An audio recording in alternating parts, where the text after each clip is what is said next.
Don't worry. When I announce the lineup for the champions later, it won't take 5 hours.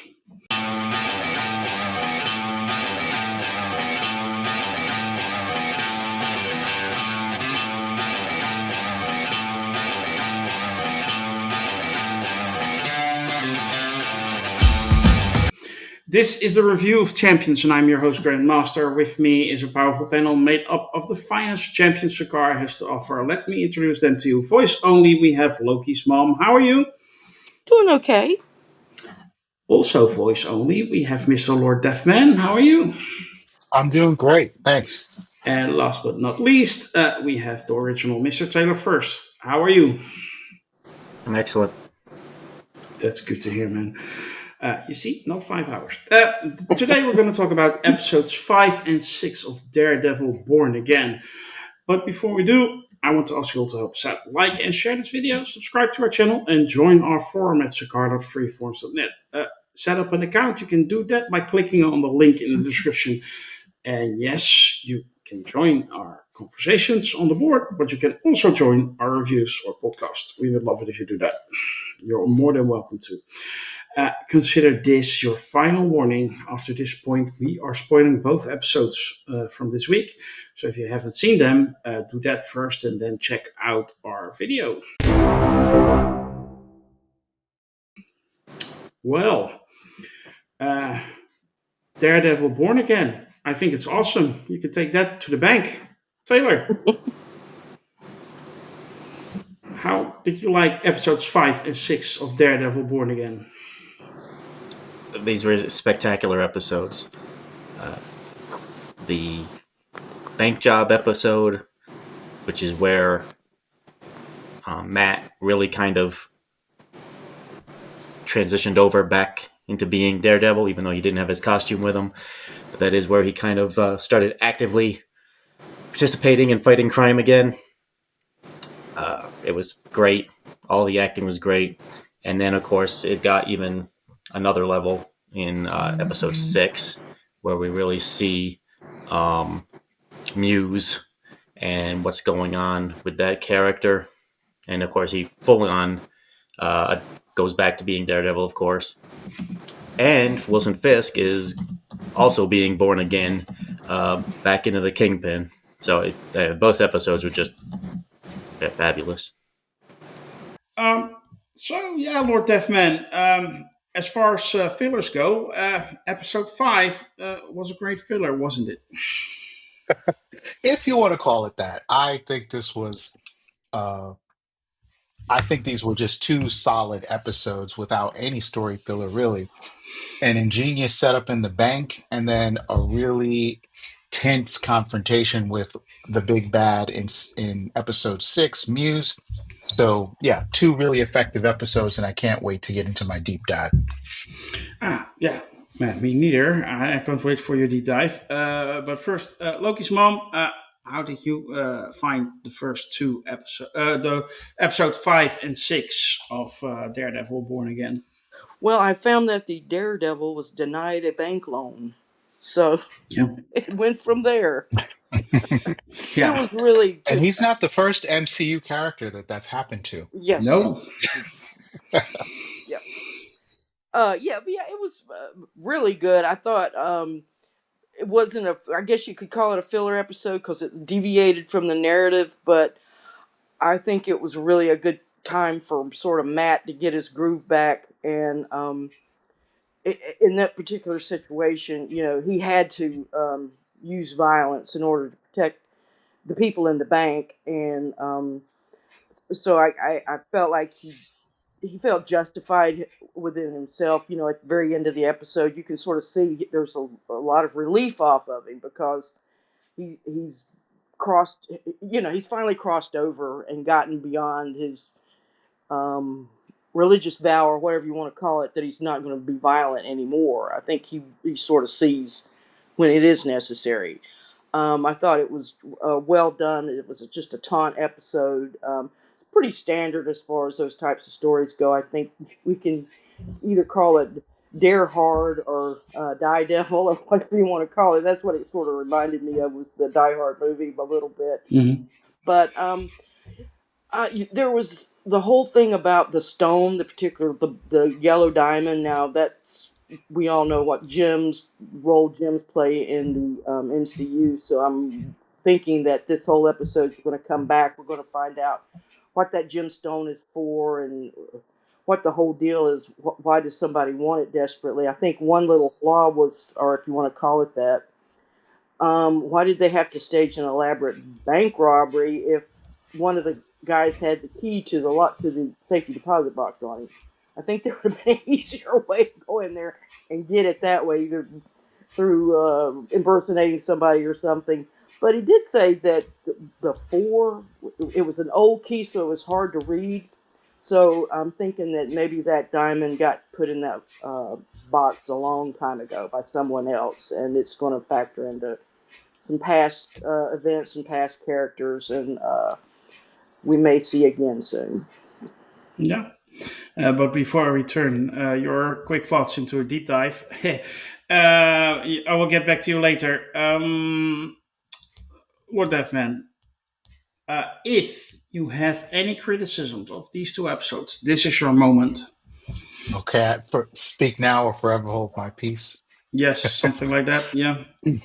Well, I don't really have a lot of criticisms of the episode. Not that I'm not thinking critically about them, but I will capitulate though that episode 5 seemed like it might have been a part of the recut and re-editing process they did when it was widely reported that they were trying to streamline the series. It looks like that might have been material that they kind of was like, oh, this doesn't kind of fit directly into the main storyline, but it would be a nice diversion to have, a standalone story where we don't have a lot of involvement from Fisk and the other extended characters and members, of the show. I thought it was kind of a nice change of pace, honestly. And I like the fact that it was a bit more action oriented. And I also really like the fact that Matt has to sort of rely on his heightened senses and his intellect just as much as his fighting prowess in this particular episode. If the Netflix series was guilty of anything, even though it was largely excellent and groundbreaking, is sometimes it would just have these episodes of the show that would kind of feel like filler in that they followed the main narrative, but the pace had been dragged down really, almost to a crawl in one or two episodes per season. And I'd rather that they do something like this, where they just kind of jump the train with the narrative and put the hero in another context, because other things must be going on around the city besides, like, whatever the main kind of storyline is going in. So I really enjoyed episode number 5. I enjoyed its simplicity and its kind of comic book inspired tone. For episode 6, Excessive Force, I really don't have much in the way of bad things to say about it. Other than that, I wish a certain heir to the White Tiger throne would have been prepared and had nabbed that amulet. I think they could have done a little something with that in terms of his niece. But that being said, though, beyond that, that's more like comic book sort of. I like. I wish that would have happened, right? Like, Mm-hmm. I'm not going to fault them for not making all of my fantasies come true. But Mm-hmm. what they did deliver on in terms of, the dual, following the dual narratives of both Fisk and Murdoch as they both begin to succumb to, as they both just sort of become themselves in the sense of being born to be what they are, the villain and the hero. And I think Muse, I have to say, this is a pretty compelling adaptation of him from the comic books. I always thought he was a little weird in the comic books. I'm like, this is a particularly weird costume to be wearing, a beanie on top of your, it felt like the hipster version of a supervillain to me, but they've actually done a fantastic job of translating it to live action. I really enjoyed the tone of this episode, the fact that it takes place like underground. Again, it just feels like classic kind of genre storytelling. It's very cathartic. It's a grim episode. Charlie Cox, again, he just does all this fantastic emoting in or out of the Daredevil costume. You got to give that guy a lot of credit for stepping right back into this role years later without it feeling like he's missed a beat at all. So Yeah, maybe it was a tiny bit uneven in the execution in terms of some little bits of CGI I spotted here and there that they used to kind of enhance some things where you might do like a not a double take but a single take and you're like, oh, that was kind of weird. Hmm. But beyond that, no, I thought Muse was an exceptionally effective villain, and I like him a lot more than in the source material in this adaptation.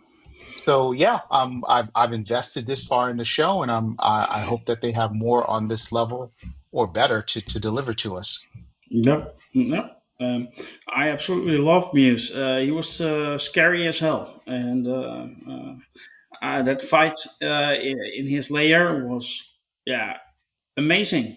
Great choreography. Uh, there were some awesome moves in there. Yeah, I Yeah, enjoyed. yeah.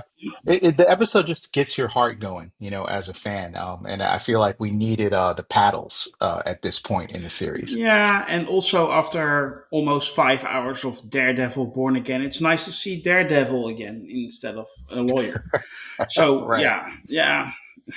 So that was great. Loki's mom, you must have been pleased to see Matt put back on his costume and kick the crap out of Muse. Yes, absolutely. I mean, finally, he got his beautiful skin tight costume back on. Uh, and at the very end of episode 5, I love how he put on the uh, mask and went out and just beat the crap out of the henchman. I guess those guys are working for Mrs. Fisk. I'm not sure, but who they're working for. But yeah, but episode 6, absolutely, it was very, like you say, scary. I mean, Muse is everybody's saying they love him. Well, I don't know what's to love about him, but yeah, he is a great character. Just and evokes that um, loathing of someone who is just totally insane, who is for whatever reason he's killing children, killing teenagers, and using their blood to paint mural graffiti on the walls of New York City. That's, oh my gosh. One little thing, I think he's had 60 victims. I think that's a little excessive. I think somebody would have discovered, hey, wait a minute, there's somebody out here killing teenagers, and 60 of them are being found. But that's aside. But as far as the action and everything, the acting, I'll absolutely agree with Lord Deathman that Charlie Cox is just a wonderful actor and professional, knows that character, appreciates his character, and wants to do right by him. And then episode 6 also had we saw Matt. Well, he's also going back to his Daredevil ways. He's also sort of re-embraced his faith. He was actually very poignant seeing where he has Foggy's that little funeral card, and apparently they thought enough of him to put the prayer on Braille just for him, so he could read it. So yeah, that was just a very moving scene. So going forward, yeah, I want to see what's going to happen because oh my God, Kingpin, he just beat the hell out of that poor Adam, and I guess his superhero, whatever it is, super soldier, whatever infected him, is starting to act, and he's becoming more and more of a monster. I like where that shirt, his jacket, just sort of ripped, and because his muscles are expanding and everything, and yeah, he's a bad guy, and so is Muse, and let's hope that the good guys can win. Hmm. Did you have any particular criticisms of these two episodes, which we didn't mention already? No, just I think just a little odd little plot holes here and there. I think other than that, no, there's no huge criticisms that's going to detract from the overall um, 2 episodes. Okay, no, that's fair. Well, Taylor, time for your deep dive.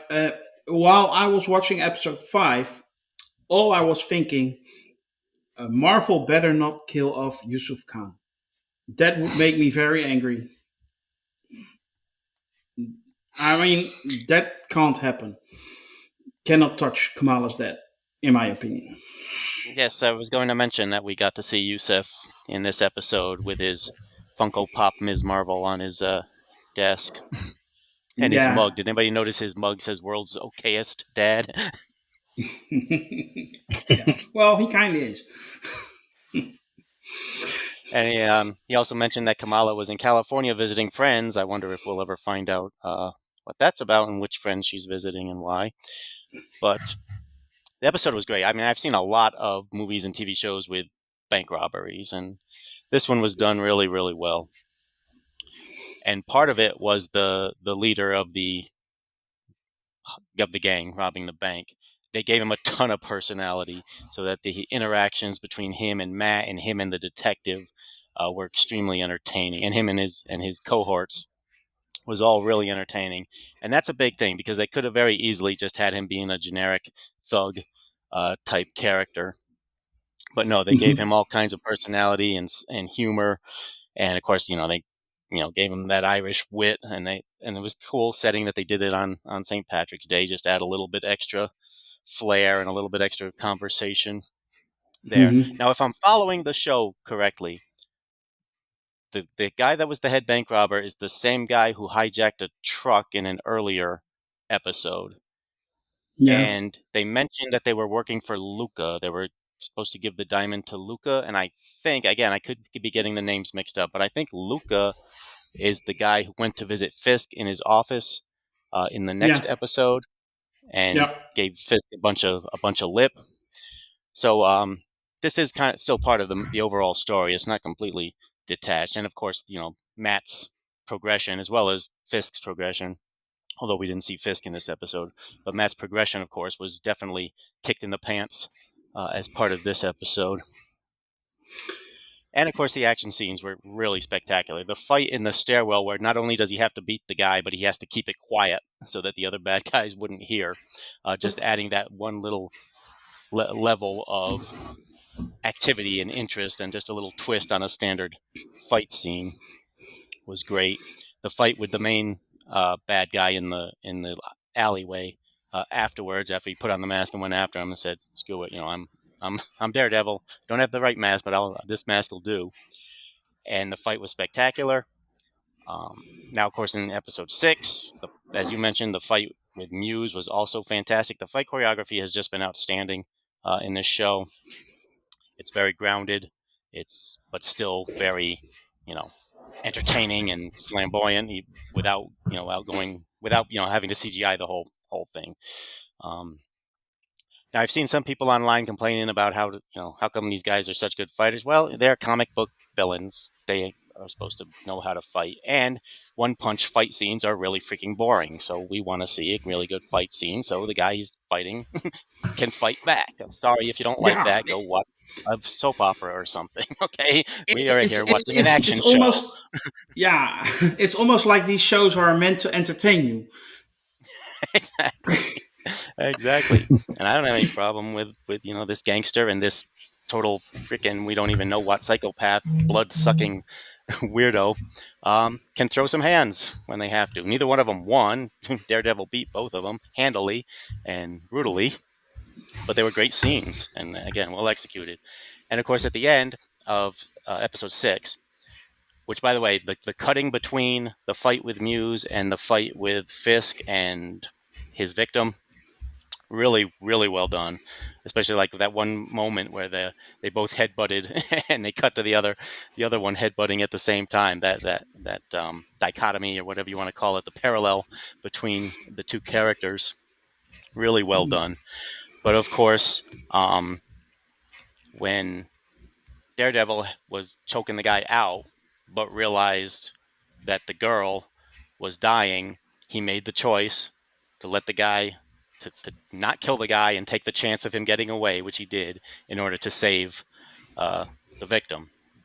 Which, of course, is a big thing with superheroes in general. It's one of their biggest, quote unquote, weaknesses is they will always err on the side of saving the innocent person as opposed to stopping the bad guy. And of course, bad guys often use that to their advantage in superhero stories.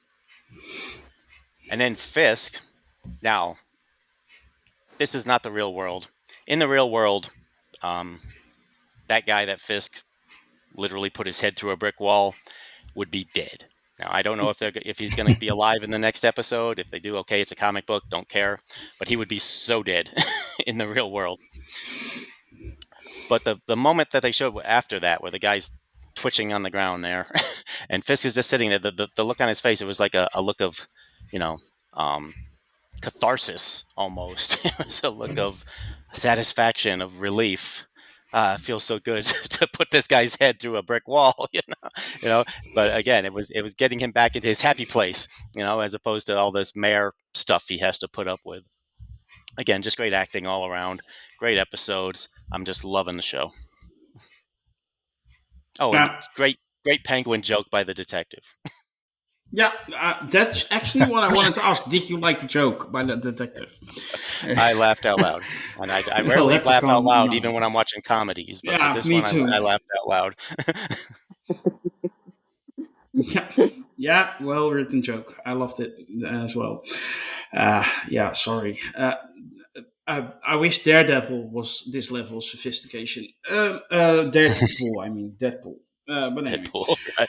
Yeah. Um, see, well, never mind.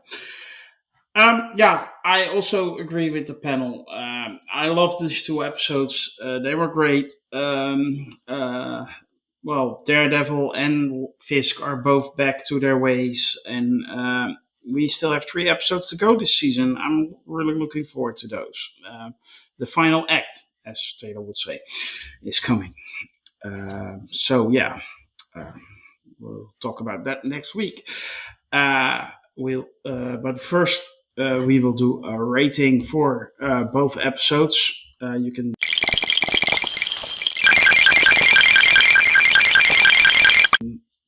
throw them together or separate them. And I will start with you, Loki's mom.